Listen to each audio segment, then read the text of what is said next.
What is up, everybody? Welcome back to another Quest 2 Ghosts of Tabor video. It has been a while since we have last looked at the Quest 2 version of the game, and a lot of updates have been pushed out, so I felt it was time to see how playable the game actually is. Make sure to hit the subscribe button for all things Ghosts of Tabor content, and consider following me on Twitch. Link is in the description, where we have been hanging out playing Ghosts of Tabor quite a bit. Big shout out to my channel subscribers. Since the last video, we have Mr. Robach and 2 Scoops that have decided to support this channel monetarily. The bunker overall feels really solid. I'm not running the OVR dev tools to see FPS, and I'm purely judging this 100% off of the feel of playing the game. We do have a 25% discount in the description of this video if you watch it and decide that you want to try the game for yourself.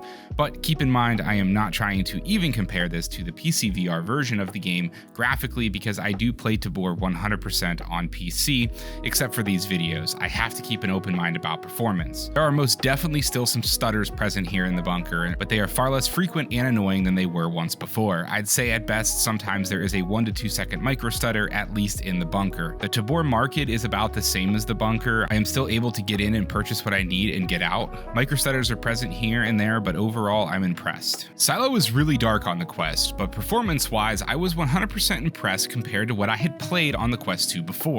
I typically play Silo very fast and very aggressive when I'm playing on PC, so I went into this raid on the standalone Quest 2 version with the same mentality. I don't think that the Quest 2 held me back at all. The guns felt pretty good killing Fenix, and I even managed to grab an unsuspecting player kill. Looting felt fine except for one small part where my hand kept trying to grab what was in the filing cabinet rather than the cabinet drawer itself, but to be fair, I do think that that is also present on the PC version of the game as well. Silo overall impressed me, and although the darkness and textures are a little rough on the Quest 2, and that is probably to improve the performance, I would imagine, I think that overall Silo is really playable. I could easily see myself playing this if PC was not an option for me. But ultimately, the big test is the island. How well does Tabor run on the island? This map was super unoptimized when it came out, and it was really unplayable on the Quest 2 when I covered the video about a month or so back.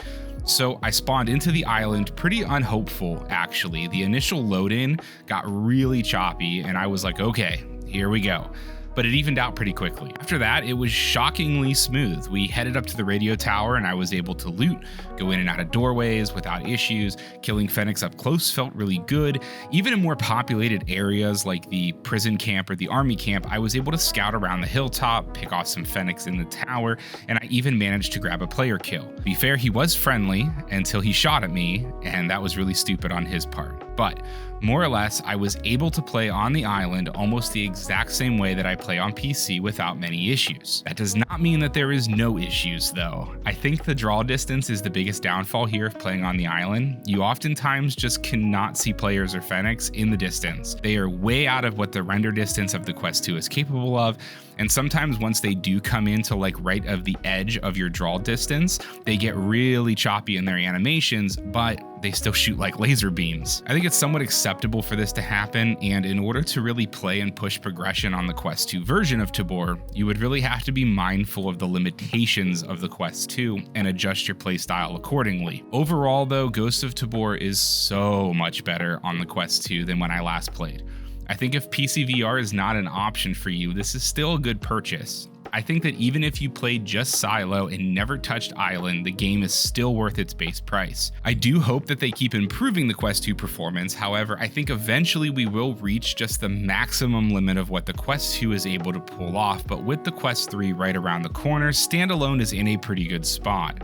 But that is going to do it for me. Keep that aim true, keep the head down, and I'll see y'all on the island.